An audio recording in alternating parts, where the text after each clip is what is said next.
Muito bom, graça e paz, gente, tudo bem?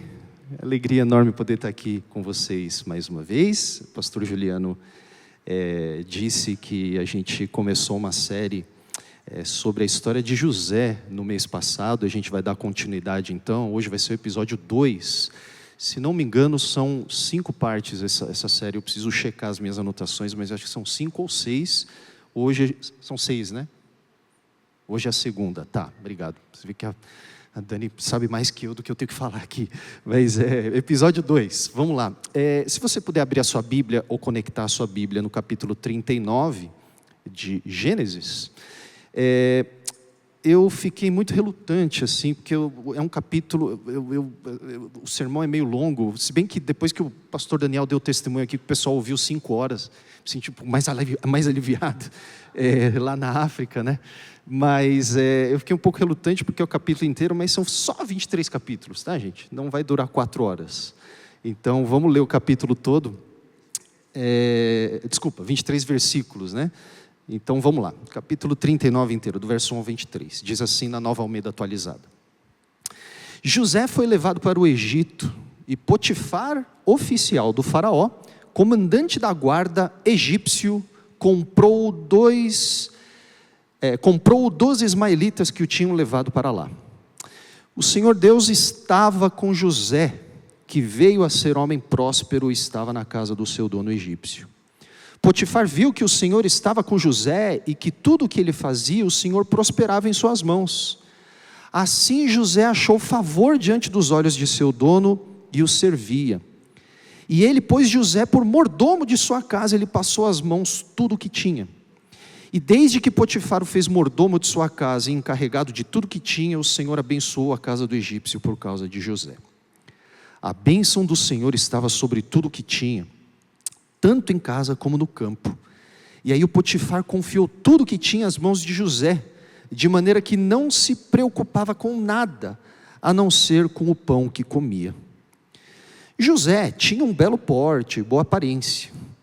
Assim, depois de algum tempo, a mulher de Potifar pôs os olhos em José e lhe disse: venha para a cama comigo. Ele, porém, recusou e disse à mulher do seu dono: escute, meu senhor não se preocupa com nada do que existe nessa casa, porque eu estou aqui. Tudo que tem, ele passou às minhas mãos. Não há ninguém nesta casa que esteja acima de mim. Ele não me vedou nada, a não ser a senhora, porque é a mulher dele. Como, pois, cometeria eu tamanha maldade e pecaria contra Deus? E ela falava com José todos os dias, mas ele não lhe dava ouvidos, recusando-se a ir para a cama com ela e a ficar perto dela. Aconteceu, porém, que certo dia José entrou na casa para fazer o seu serviço e ninguém dos de casa se achava presente. Então ela o pegou pela roupa e lhe disse: venha para a cama comigo. Ele, porém, deixando a roupa nas mãos dela, saiu fugindo para fora. Quando notou que José tinha fugido para fora, mas havia deixado a roupa nas mãos dela, chamou pelos homens de sua casa e lhe disse: vejam, meu marido nos trouxe esse hebreu para nos humilhar. Ele entrou no meu quarto querendo me levar para a cama, mas eu gritei bem alto. Quando ele ouviu que eu levantei a voz e gritava, deixou a roupa ao meu lado e saiu fugindo para fora. Ela conservou junto de si a roupa de José até que o dono dele voltasse para casa. Então lhe falou segundo as mesmas palavras e disse: o escravo hebreu que você nos trouxe entrou no meu quarto para me humilhar. Mas quando levantei a voz e gritei, ele deixou a roupa ao meu lado e fugiu para fora. Quando o dono ouviu as palavras de sua mulher, que lhe disse: foi assim que o seu escravo me tratou, ele ficou irado. E o dono de José o tomou e o lançou na prisão, no lugar onde os presos do rei estavam encarcerados. Ali José ficou na prisão. O Senhor, porém, estava com José, foi bondoso com ele e fez com que encontrasse favor aos olhos do carcereiro. Este confiou às mãos de José todos os presos que estavam no cárcere, e José fazia tudo o que se devia fazer ali. O carcereiro não se preocupava com nada do que tinha sido entregue às mãos de José, porque o Senhor estava com ele, e tudo o que ele fazia, o Senhor prosperava. Amém. Podemos orar mais uma vez, pedindo ajuda do Senhor?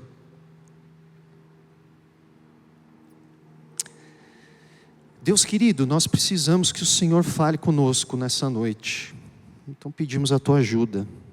Nós precisamos que o teu Espírito ilumine o nosso entendimento e lance luz nos lugares mais sombrios e profundos dos nossos corações, de modo que nós possamos ouvir a tua voz e de modo que nós possamos responder ao Senhor com obediência, com fidelidade. E para isso então nós pedimos que o Senhor nos dê ouvidos para ouvir, corações prontos para entender e para obedecer as realidades para as quais esse texto, esse capítulo, essa história aponta. Em nome de Jesus. Amém. Amém. Jesus te ama e tem um plano maravilhoso para a sua vida. Diga para a pessoa que está do seu lado: Jesus te ama e tem um plano maravilhoso para a sua vida. Muito bom. A gente começou assim, o sermão do mês passado, a gente começou assim essa série, né?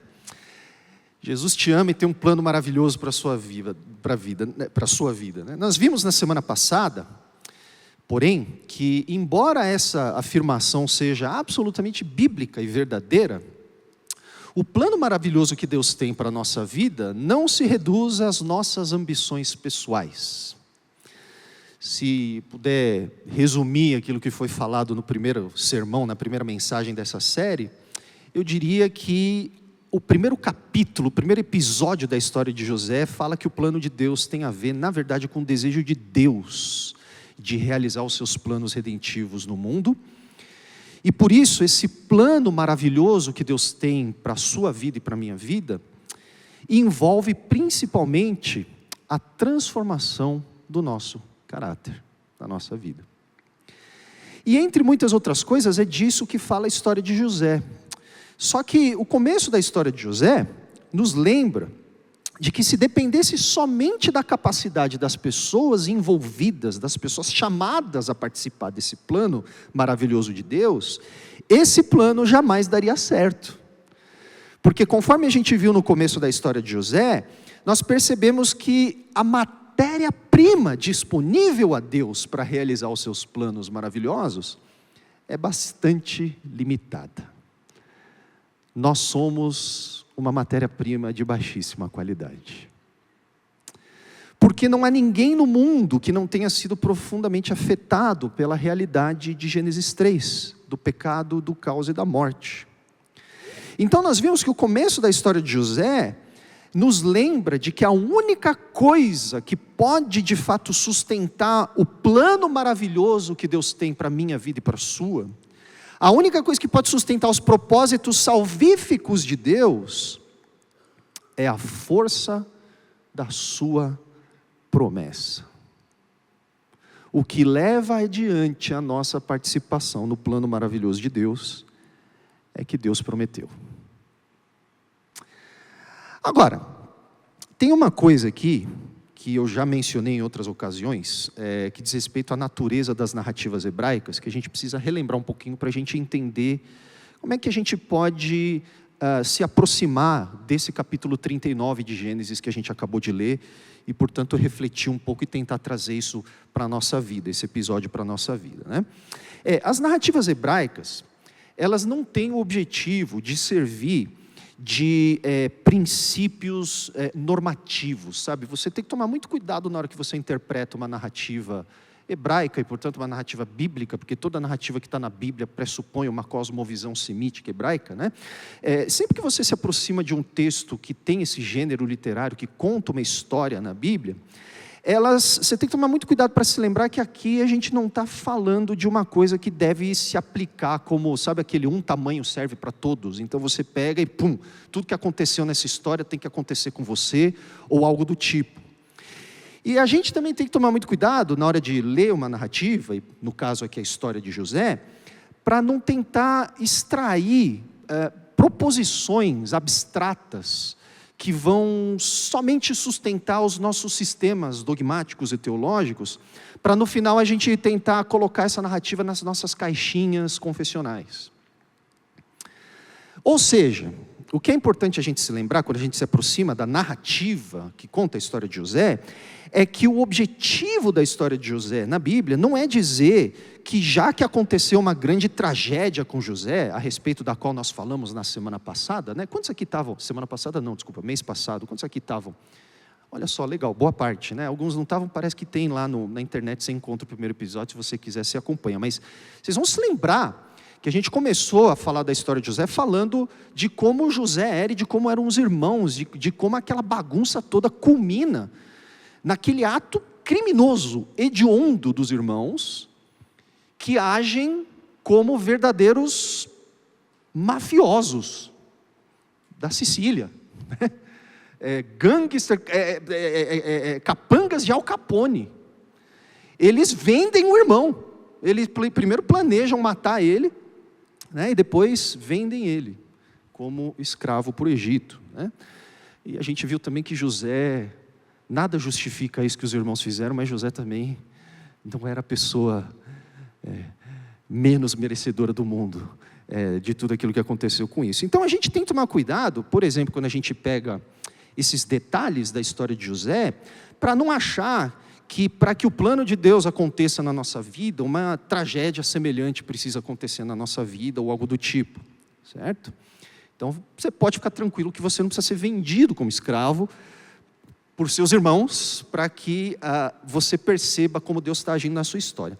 Mas o ponto das narrativas, o objetivo das narrativas bíblicas, a força principal delas, é nos mostrar, é ilustrar como Deus lidou com aquelas pessoas, com aqueles personagens, e portanto nos mostrar com bastante clareza como nas complexidades da nossa própria vida, Deus continua a levar a cabo a sua vontade, mesmo em meio à bagunça causada pelos personagens envolvidos nessa história.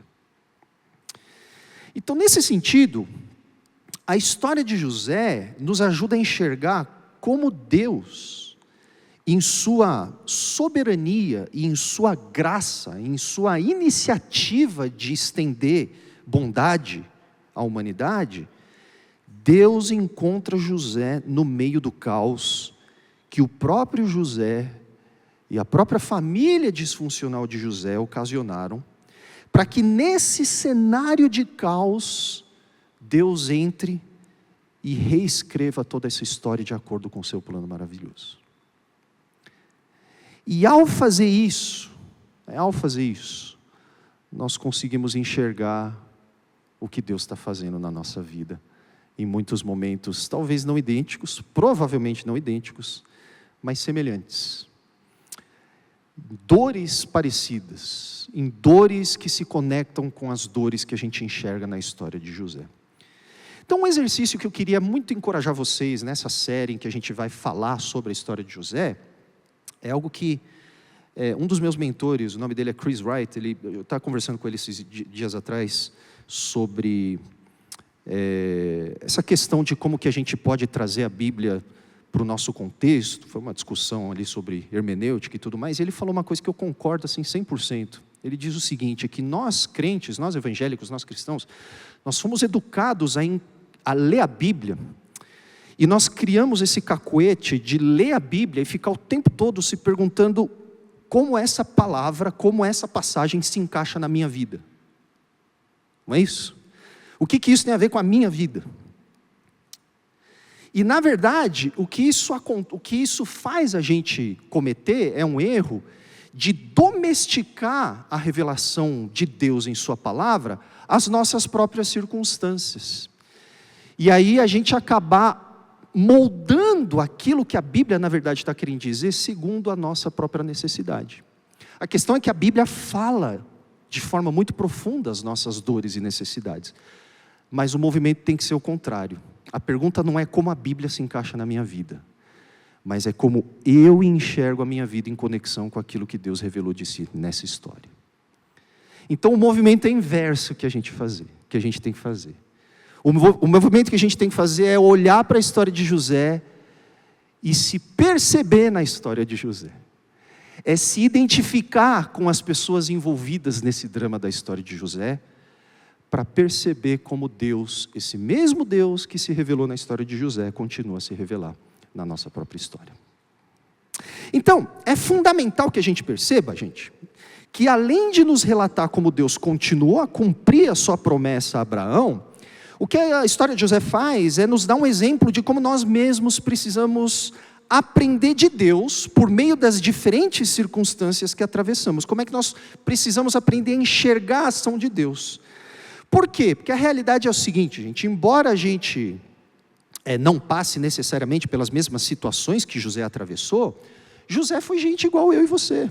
E, aliás, muito parecido com muitos de nós, né? A gente fez uma descrição da vida de José no mês passado, e a gente viu que José seria um cara que a gente teria conhecido, talvez na infância, ou talvez em casa, né?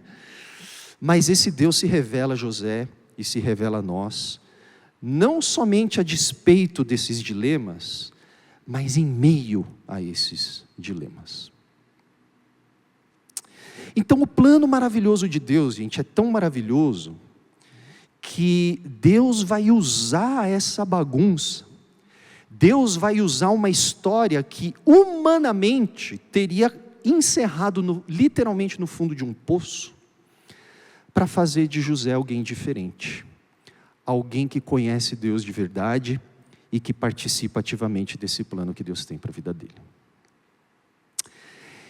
E é isso então que a gente começa a ver devagarinho a partir do capítulo 39 de Gênesis. Olha só, o capítulo 37 encerrou como?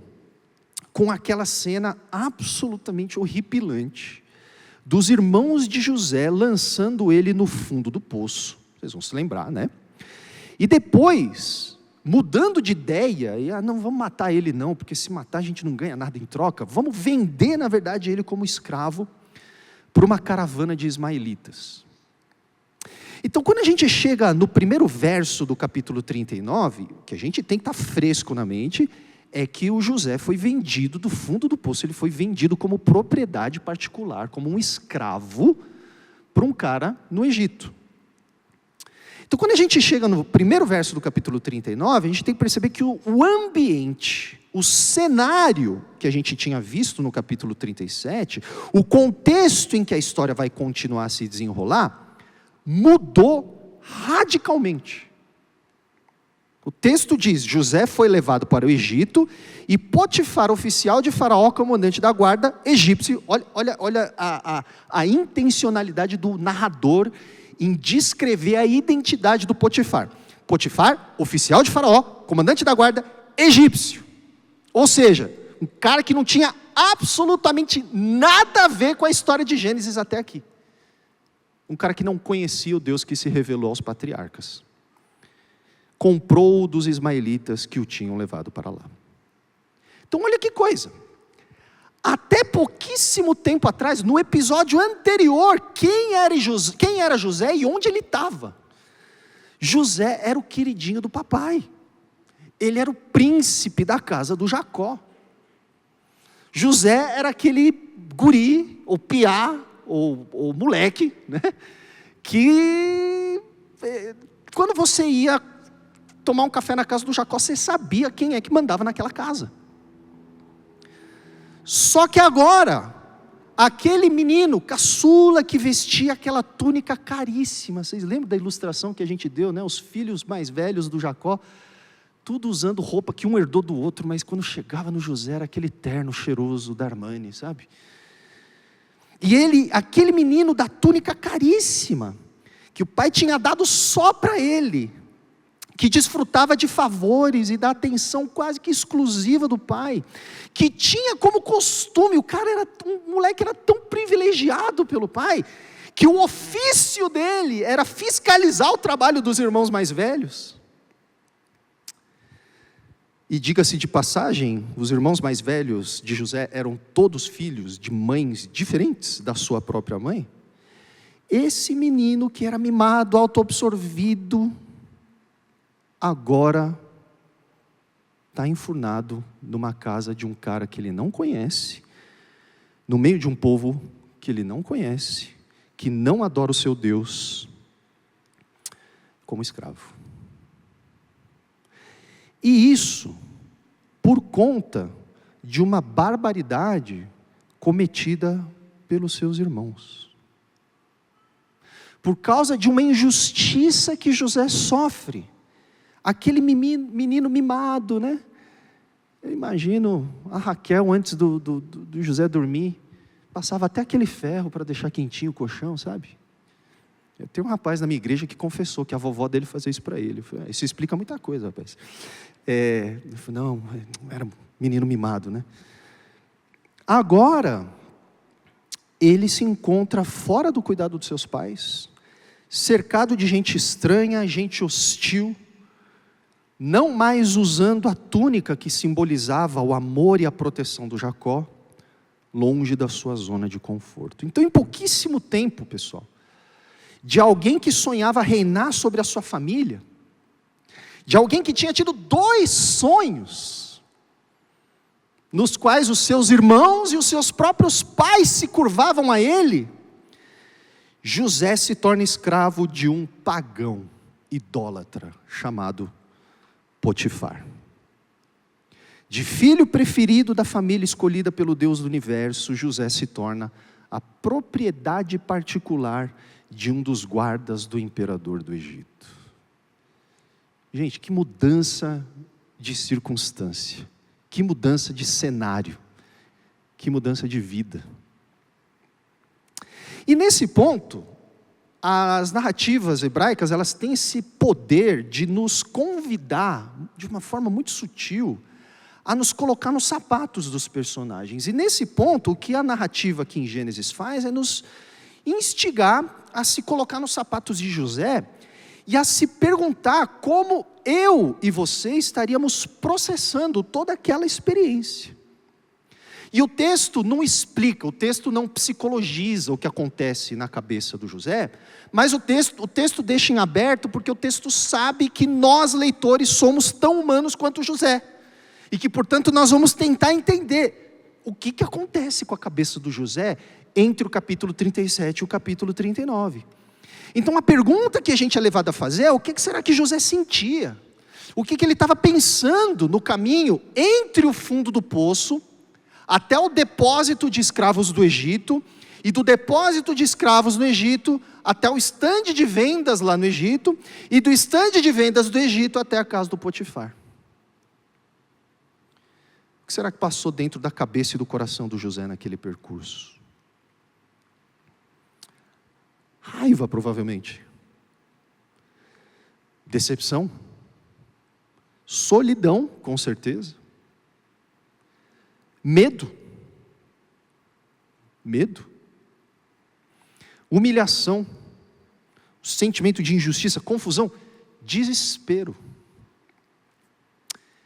Arrependimento, talvez, por ter esfregado na cara dos irmãos e dos pais os 2 sonhos que ele teve. O que você teria pensado? O que você teria sentido? Já passou por uma injustiça muito difícil, muito profunda, em que você se vê perdendo tudo que você tem de valor, não por algo que você tenha feito diretamente, mas por algo que tenham feito contra você? Você sabe como é sentir isso, né? E vale esclarecer, aliás, gente, que por mais insuportável que José pudesse ter sido como pessoa, o que ele tinha sofrido dos irmãos era simplesmente injustificável. Então, embora o texto não soletre a intensidade da experiência psicológica do José, é óbvio que a situação de José foi absolutamente traumática. E seja lá qual exatamente tenha sido o sentimento e o pensamento que vieram, que acometeram José ao longo daquela viagem, do fundo do poço à casa do Potifar, o que a gente sabe é que agora não tem como José estar mais distante daquilo que ele havia entendido sobre os 2 sonhos que ele havia tido. Porque agora ele se vê forçado a trabalhar para um senhor pagão, sem a menor possibilidade de escolher o seu próprio destino, separado da sua família, em um lugar onde qualquer coisa era adorada como Deus, menos o Deus que havia criado os céus e terra e chamado seu bisavô Abraão.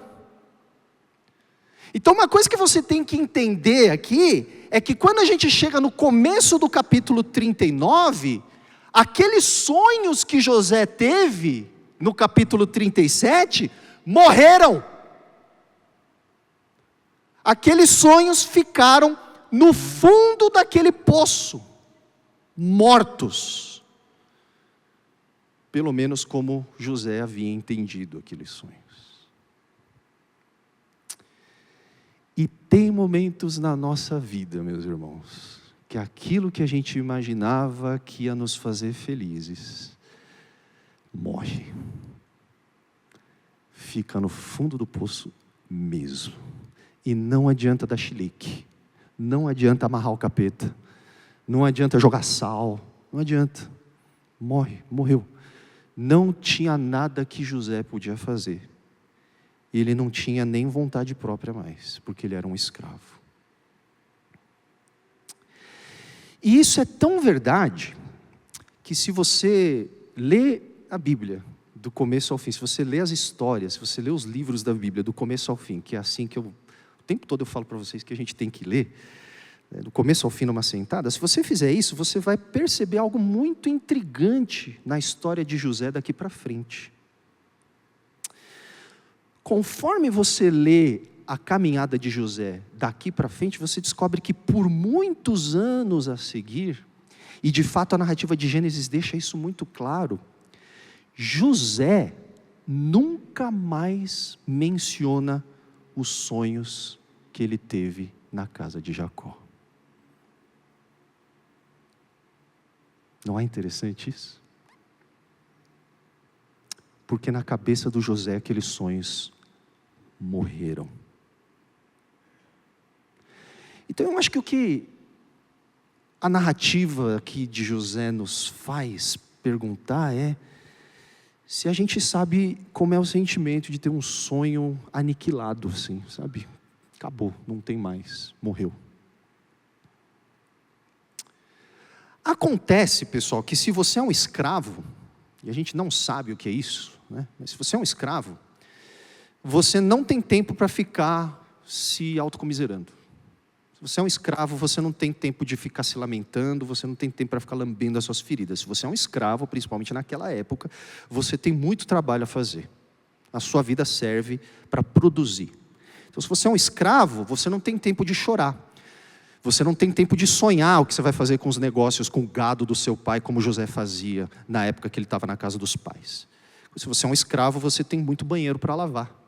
Se você é escravo, você tem muita cebola para descascar. E tinha cebola no Egito. Vocês lembram que tanto é que os hebreus vão se lembrar das cebolas quando eles saem no Êxodo, né? Lá tinha cebola, né? Eu amo cebola, gente. Então, cebola é uma coisa que sempre salta aos meus olhos quando eu leio. E ele tinha muita cebola para descascar. Sábado nós fizemos um trabalho missionário lá na Missão Sal, com umas crianças lá, e a minha função era cozinha, né? Curioso, porque minha esposa também foi escalada, então acho que teve uma mão dela assim, de, não, você vai junto comigo. E a gente picou muita cebola, e dá muito trabalho, né? Enfim, estou saindo pela tangente aqui. Acho que tinha algo solto aqui que eu precisava desabafar para vocês, né? Como é difícil descascar a cebola, né, meus irmãos? E você tem muita coisa para fazer. Você tem muita coisa para fazer. Se você é escravo, você existe para servir o seu senhor. Então, é mais do que natural a gente supor também a essa altura, que assim que José chega à casa do Potifar, ele não tem tempo de ficar chorando as pitangas, não dá. Porque assim que ele chega lá, ele recebe um monte de tarefas do seu dono, ou do governante daquela casa. E talvez, pessoal, a única forma que José encontrou de canalizar todo aquele trauma, tenha sido como? Trabalhando. Porque é assim que a gente responde às dores mais profundas, que insistem em nos acompanhar, não é? A gente tenta se ocupar com outra coisa que vai tentar anestesiar e abafar e fazer a gente esquecer que aquela dor está lá. Então é muito possível que José tenha olhado para aquela situação e ele tenha se ocupado. Vamos lá então, eu vou trabalhar que eu ganho mais, vida que segue. Só que acontece também que nesse ponto a gente começa a descobrir uma outra característica de José. Acontece também que José podia até ter sido o garoto insuportável que ele foi na casa do seu pai, mas a gente descobre no capítulo 39 que José podia ser qualquer coisa menos preguiçoso ou incompetente. Aparentemente, de tanto que José ficava próximo do seu pai Jacó, ele acabou adquirindo certas habilidades e aptidões que vieram a destacar José entre os demais escravos de Potifar. E muito provavelmente, o que acontece é que por conta dessa proximidade com Jacó, José acabou adquirindo certa facilidade com certas tarefas relacionadas à gestão e à administração. A gente aprende, né? Vê meu filho chutando a bola, você vai entender de quem que ele aprendeu a chutar a bola. O que eu quero dizer é que ele não é um bom chutador de bola. Consequentemente, não mostra esse vídeo para ele, tá? Vai ficar chateado.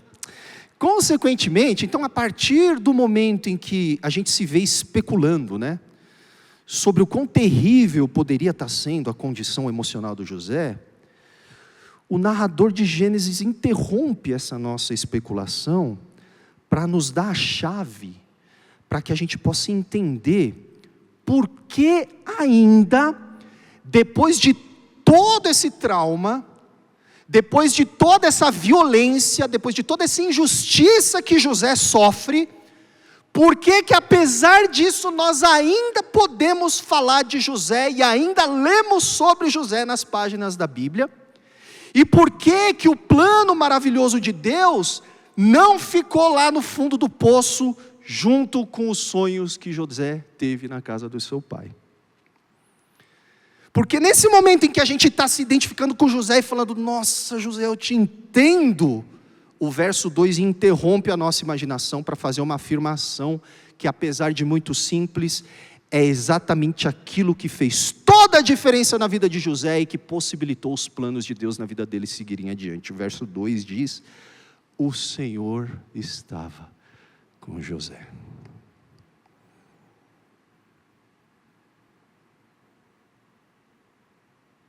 Você pergunta para mim, o que José fez? O Senhor estava com ele. O que aconteceu com José?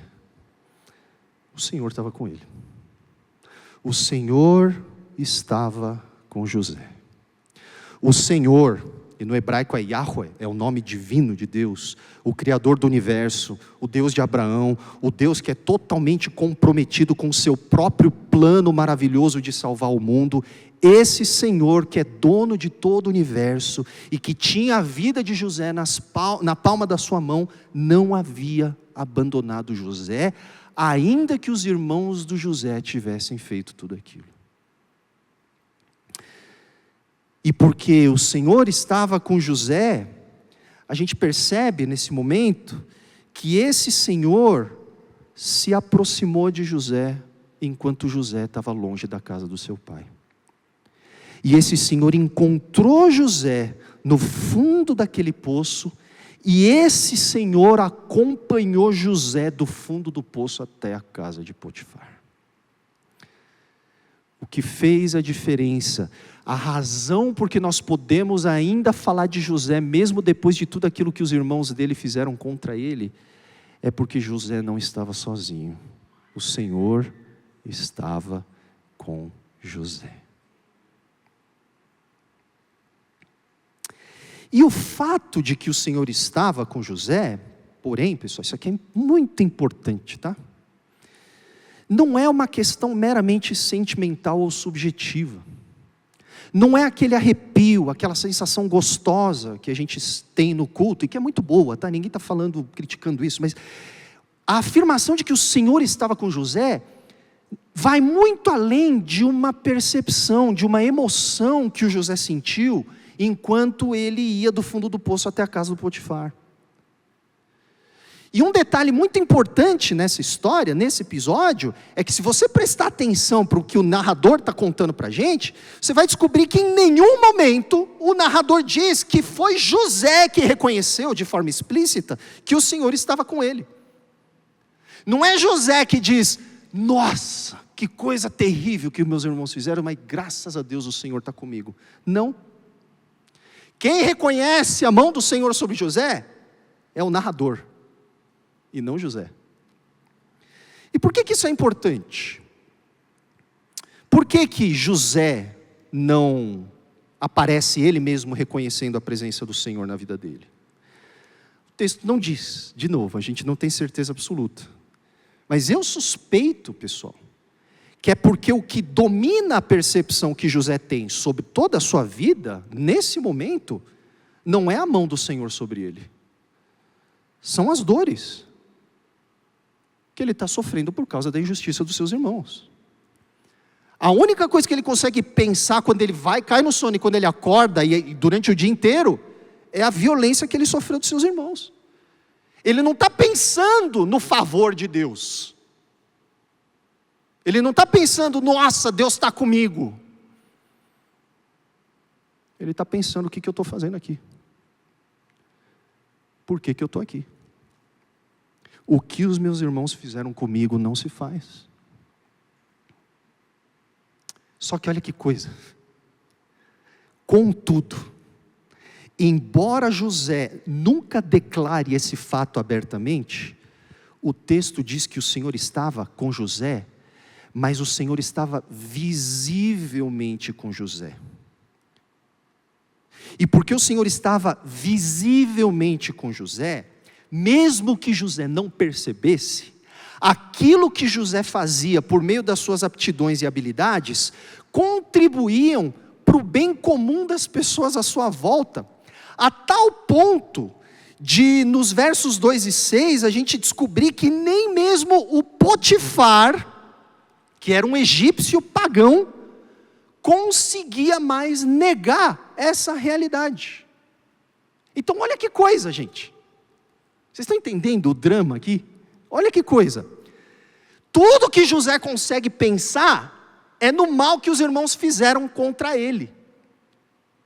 Mas o narrador está interpretando a história de José por nós e está dizendo que o Senhor estava com José, apesar disso. E porque o Senhor estava com José apesar disso, quem reconhece a bênção de Deus sobre José, não é nem José, é o Potifar. É o senhor pagão que é dono do José hoje. Então, em outras palavras, porque o Senhor estava com José, era nítido que as mãos de José reproduziam as bênçãos de Deus. E essas bênçãos eram tantas que todos reconheceram que era a mão de Deus que estava sobre José. É isso que o narrador quer dizer, com tudo que José fazia prosperava. A gente adora esse versículo, né? A gente lê e fala, aleluia, tudo que José fazia prosperava, eu tomo posse. Mas tem nada a ver com José ficar rico, turma. José foi escravo. Nada do que José produzia era dele. Tudo que José fazia prosperava tem a ver com o fato de que a bênção do Senhor estava sobre tudo que Potifar possuía, tanto em casa como no campo. É isso que o narrador nos diz. O fato de tudo que José fazia prosperava, desemboca não em José ficando rico. Sabe quem ficou mais rico? Foi Potifar, o dono pagão dele.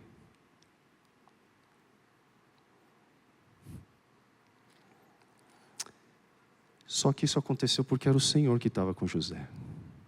Porque era o Senhor que fazia prosperar tudo que José fazia. Que coisa, né, gente?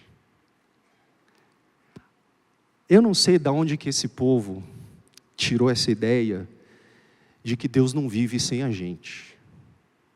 De que tudo que Deus está preocupado em fazer é encher o nosso bolso. Porque é só a gente ler a Bíblia que a gente percebe rapidinho que o interesse de Deus é nos abençoar como seu povo, mas para que nós sejamos bênção para outros. Não é para a gente. Nós nunca fomos o assunto, José nunca foi o assunto. O problema do José é que ele achava, como aquele moleque mimado, ele achava que ele era o centro das atenções. Ele achava que Deus não vivia sem ele. Ele achava que ele era o assunto. E aqui, na casa do Potifar, quando o texto diz que Deus estava com José, não é José que enriquece, é o Potifar. A questão, meus caros, é que o fato de o Senhor estar com José, não blindava José de todas as bagunças da vida. Na verdade, o fato de o Senhor estar com José, colocava nas mãos de José, não somente os benefícios de ter o favor de Deus, mas principalmente a responsabilidade de honrar o caráter de Deus, mesmo diante das bagunças que a gente atravessa na vida. Então isso é uma outra coisa que o texto de Gênesis, o capítulo 39, bagunça bastante em relação àquilo que a gente aprende em algumas igrejas, em alguns púlpitos, né? Não aqui. Mas a gente acha que o Senhor está comigo, significa que eu vou desfrutar de bênçãos sem fim, vou comer o melhor dessa terra. E aí a gente lê o capítulo 39, a gente descobre que o fato do Senhor estar com José, demandava de José um tipo de conduta, uma vida que refletia um caráter de alguém diferente. Então o que significa o Senhor estar com o seu povo? O que significa o Senhor estar comigo? Significa sim que Ele faz prosperar o que eu faço, mas para abençoar aqueles que me cercam, e significa que Ele está me chamando a responder de forma apropriada em toda e qualquer circunstância. Então o que acontece é que já que o Senhor estar com José carrega uma responsabilidade sobre José, depois de algum tempo trabalhando como caseiro na casa do Potifar, lembra que o texto diz que ele é promovido, né? O cara é tão competente, o Senhor está com ele de uma forma tão visível, tão concreta, que o Potifar fala, olha, eu vou deixar, está aqui a chave da minha casa, a chave do meu carro, está tudo aqui, ó, tudo é seu, você cuida para mim. Só que aí algo inesperado acontece. Quando José está desfrutando desse relativo conforto, a mulher do Potifar começa a perceber a beleza do José. E aí, eventualmente, essa mulher tenta uma aproximação romântica, sexual com José. Uma não, né? Várias, o texto diz. E na superfície, gente, esse incidente aqui pode até soar como aqueles clichês de novela da Globo, né? Tá, mulher rica, não sei o quê, jovem bonito, quer se aproximar dele. Sem grandes, assim, é um clichê, né? A gente está acostumado. Só que a gente precisa notar que existe uma grande ironia implícita nesse movimento que a mulher do Potifar faz em relação a José. Olha só, a atitude da mulher do Potifar indica claramente que a família do Potifar era também extremamente disfuncional. A semelhança da família do José na casa do Jacó. A gente não precisa repetir as disfuncionalidades da casa do Jacó, a gente falou no mês passado, né? Só que a gente percebe que a casa do Potifar era uma bagunça parecida.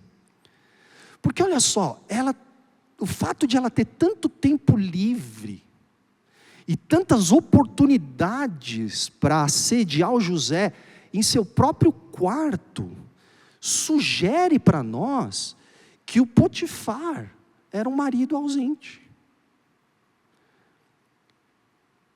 O que o José está fazendo no quarto do Potifar quando a mulher dele está lá, seu marido? Possivelmente porque aquele recinto estava com certa frequência vago.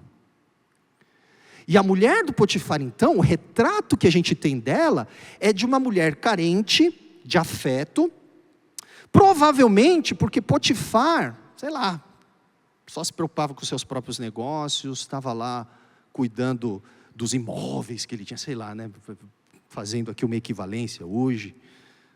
E aí ele não dava atenção, talvez a atenção que ele dava para a mulher não era na forma da sua presença, mas na forma de presentes, não sei.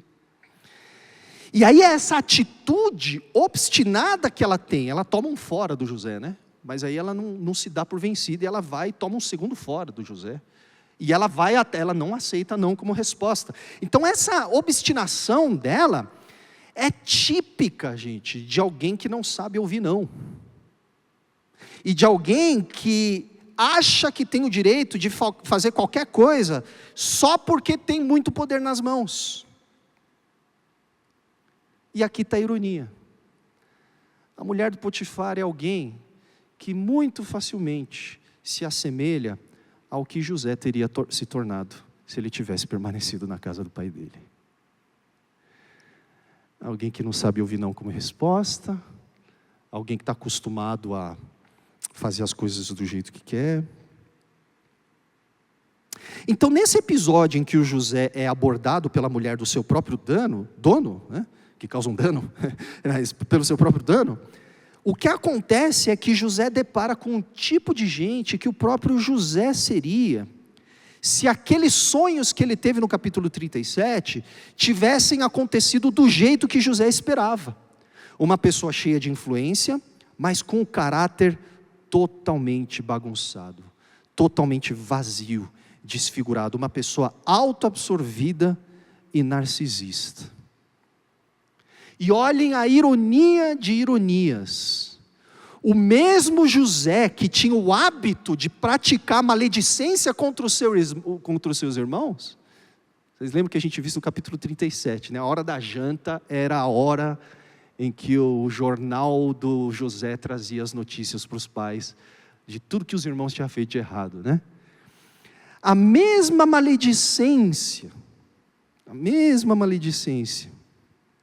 que o José praticava contra os seus irmãos, José agora é alvo, ele mesmo, de uma falsa acusação. Tem aquele ditado, o mundo não dá voltas, capota, né? No caso de José, pessoal, o mundo capotou 4 vezes, assim. Rodopiou 6 e capotou 4. E não somente isso, o resultado final dessa falsa acusação é que, assim como no primeiro momento ele tem o seu manto arrancado pelos seus irmãos, agora ele tem o seu manto arrancado de si, não em humilhação, mas em um ato de... em humilhação, na verdade, em um ato de maledicência. A mulher do Potifar fica com o manto do José para acusar ele falsamente.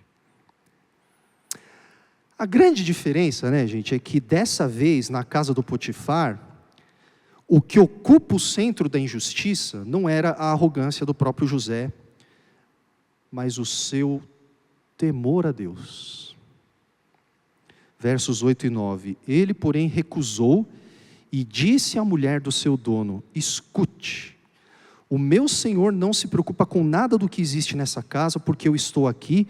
Tudo o que tem ele passou às minhas mãos, não há ninguém nessa casa que esteja acima de mim, ele não me vedou nada a não ser a senhora, porque é a mulher dele. Como, pois, eu cometeria tamanha maldade e pecaria contra Deus? Então o que a história está nos dizendo, é que 2 injustiças que José sofre, com alusões claras uma à outra. Em uma tem um manto removido, o outro também tem um manto removido. Uma tem porque alguém praticou maledicência, no caso de José, agora é porque a esposa do Potifar praticou a maledicência. Olhem os paralelos. Circunstâncias muito parecidas, tragédias quase que repetidas. Só que a razão é outra.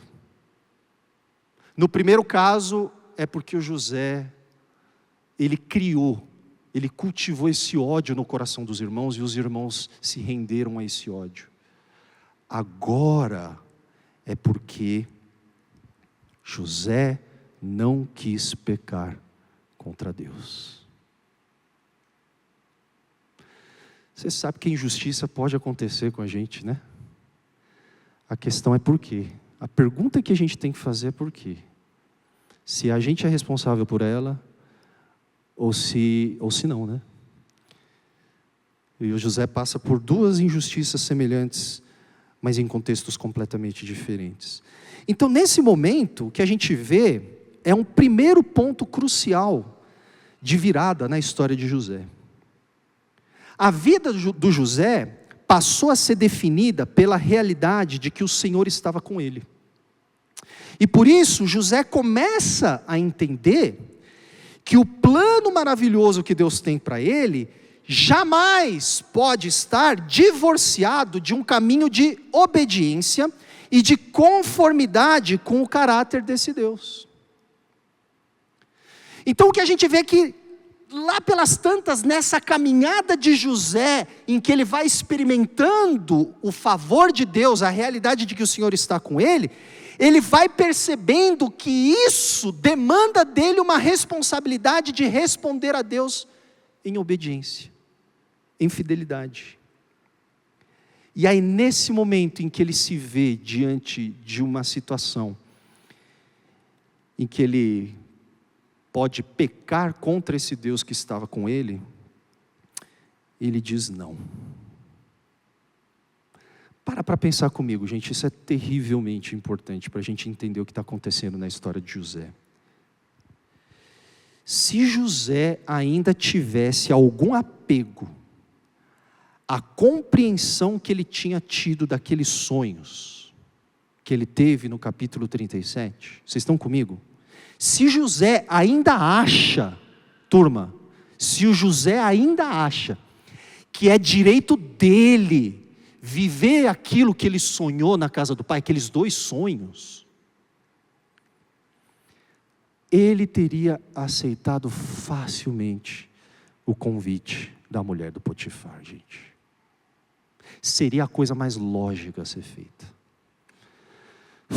Chegou o meu momento de subir na vida de novo. É ou não é? Agora os meus irmãos vão ver o que é bom para a tosse. Se o plano maravilhoso que Deus tem para mim tem a ver com eu subir na vida mais rápido, a mulher de Potifar poderia ter sido um atalho de Deus. Oh, aleluia! Deus colocou essa mulher no meu caminho, porque agora o meu sonho vai se realizar. Toma muito cuidado, viu?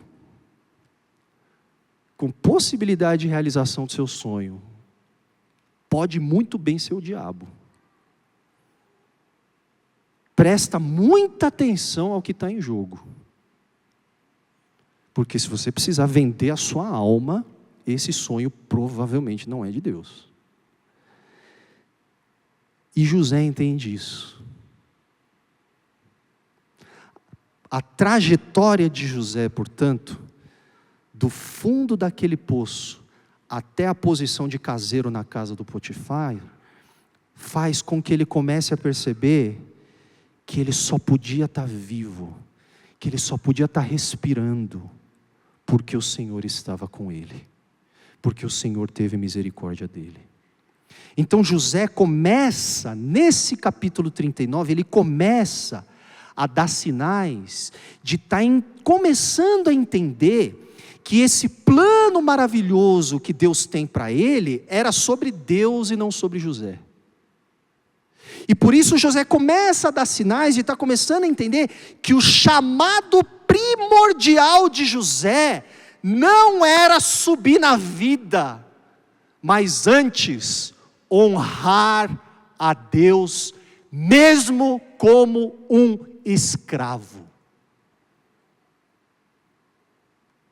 Como poderia eu então cometer algo tão perverso e pecar contra Deus? Ele não fala pecar contra Potifar, ele fala pecar contra Deus.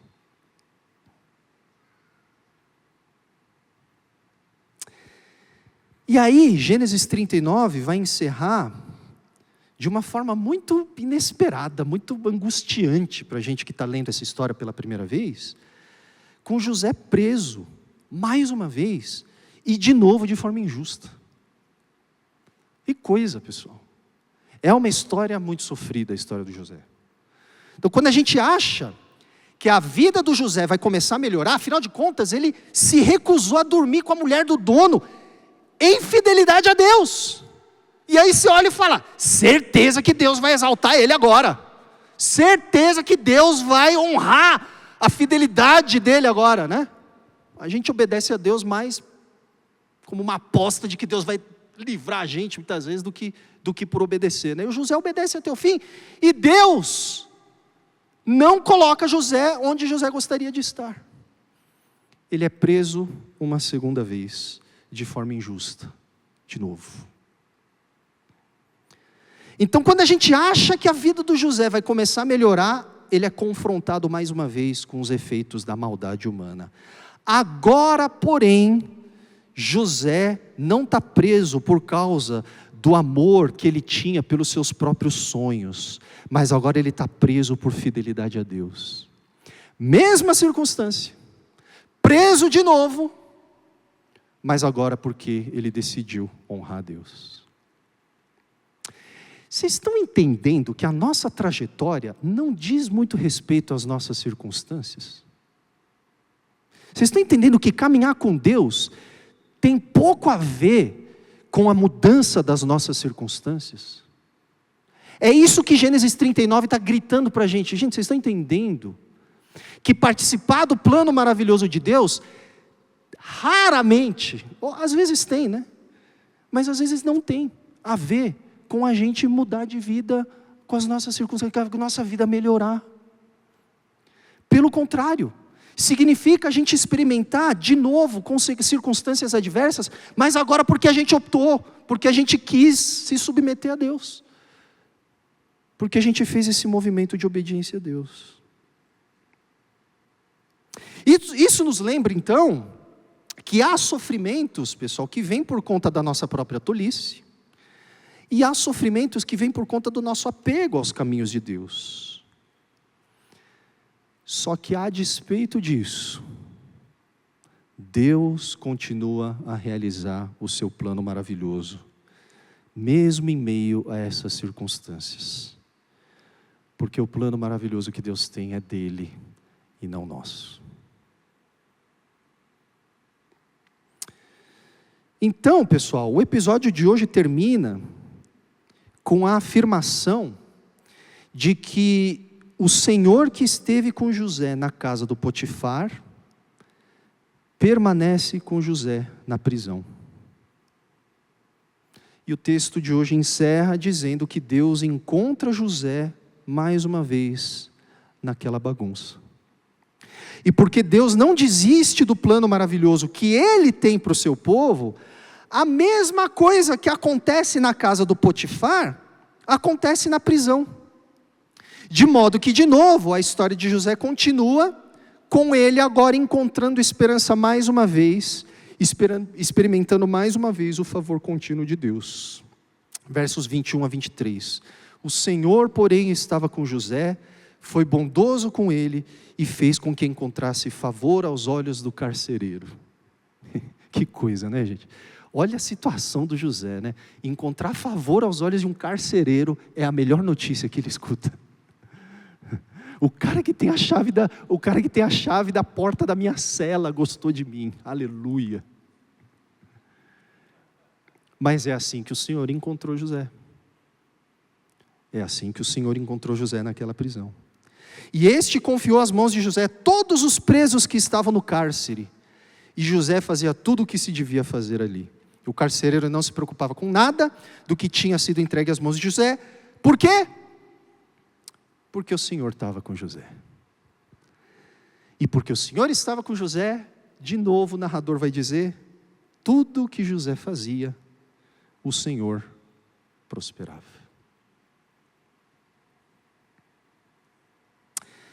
Se você quiser entender como a história de José continua lá na prisão, você não pode perder o próximo sermão, no próximo mês aqui na Livres. Eu acho que tem muita coisa que a gente poderia falar e conversar a respeito dessa história, tentando trazer para as mais diversas circunstâncias que muitos de nós têm atravessado aqui. Só que eu acho que seria apropriado destacar apenas um ponto aqui, que eu acho que é o ponto mais premente, mais importante para nós. Ao longo daquela jornada do fundo do poço até o posto de caseiro de Potifar, teve muitos momentos em que José provavelmente achou que o Senhor não estava com ele. O texto diz que o Senhor estava com José, mas eu não ficaria surpreso de saber que na percepção do José, tudo podia ser verdade, menos que o Senhor estava com ele. Mas nós sabemos que o Senhor estava com José o tempo todo, porque o narrador que nos dá o verdadeiro significado da história toda de José, nos lembra disso. Só que ao fazer isso, e à medida que nós refletimos na nossa própria vida, à luz da história de José, nós somos confrontados com a realidade de que isso que o narrador fala de José, é verdade sobre nós também. Porque o mesmo Senhor que esteve com José, está com o seu povo hoje. E de fato, pessoal, o mesmo Senhor que esteve com José, é o Senhor que se revelou ao seu povo por meio do Êxodo, por meio dos profetas, e que em última instância, veio em forma encarnada na pessoa de Jesus. E o Senhor que esteve com José, é o Senhor que veio e se fez Emanuel, e habitou conosco, para que Ele mesmo vencesse a maldade humana por nós, vivesse em conformidade perfeita à vontade de Deus por nós, e nos ensinar a caminhar como Ele mesmo caminhou.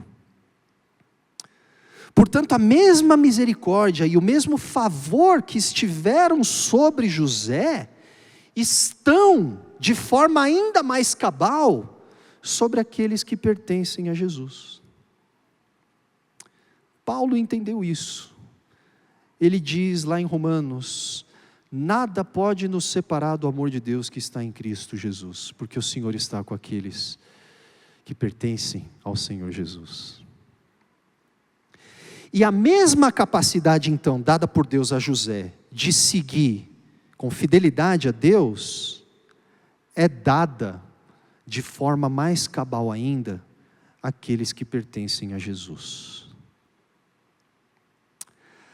A grande questão é que nós precisamos de ajuda para enxergar isso. Porque pode ser que aquilo que você está enfrentando na sua vida suscite sentimentos e pensamentos que tenham a ver com qualquer coisa, menos com a realidade de que o Senhor está com você.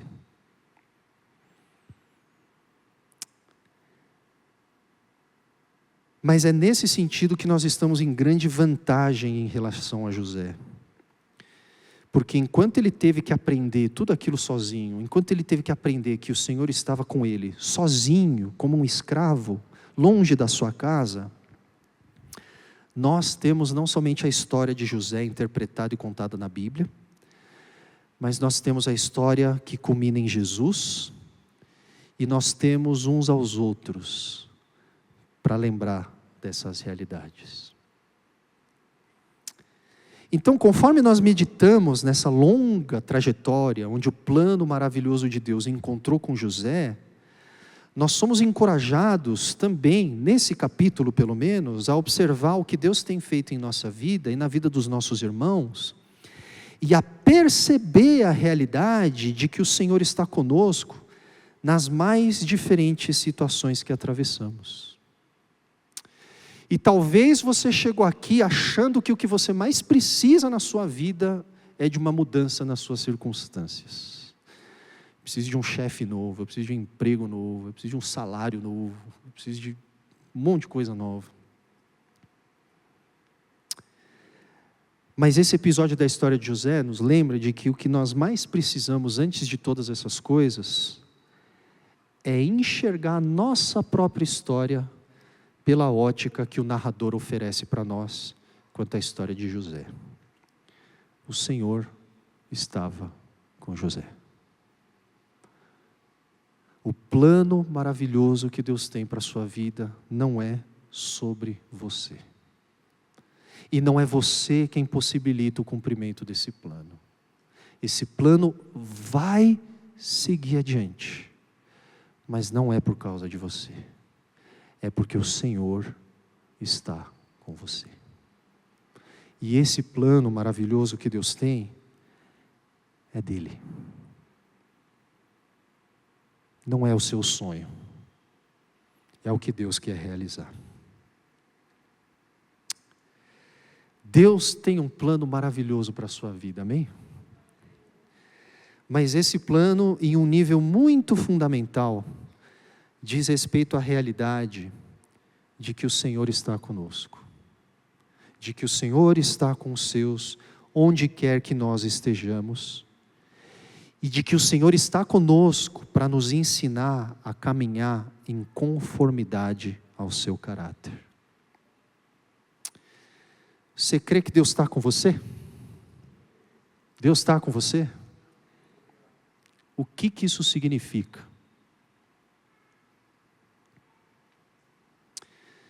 Que o Espírito Santo abra os nossos olhos nessa noite para enxergar essa verdade, de modo que vivamos no temor do Senhor em toda circunstância que nos encontrarmos, porque o Senhor estar conosco significa isso. Podemos orar sobre isso? Pode ser?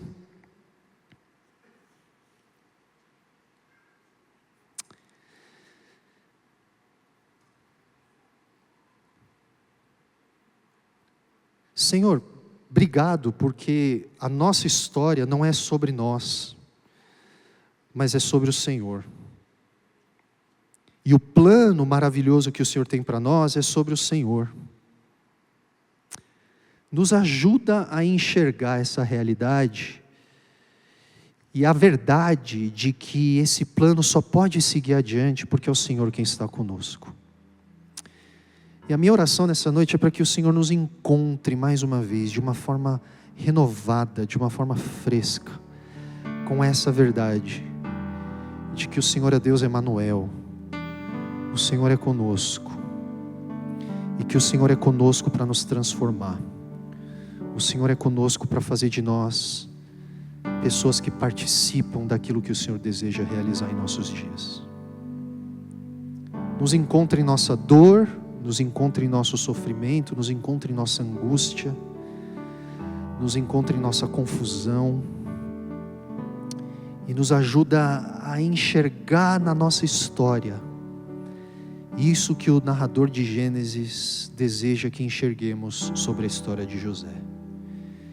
Que o Senhor está conosco, e que porque o Senhor está conosco, a nossa história continua. Faz isso, Senhor, para nossa própria felicidade e para a glória do Teu nome, em nome de Jesus.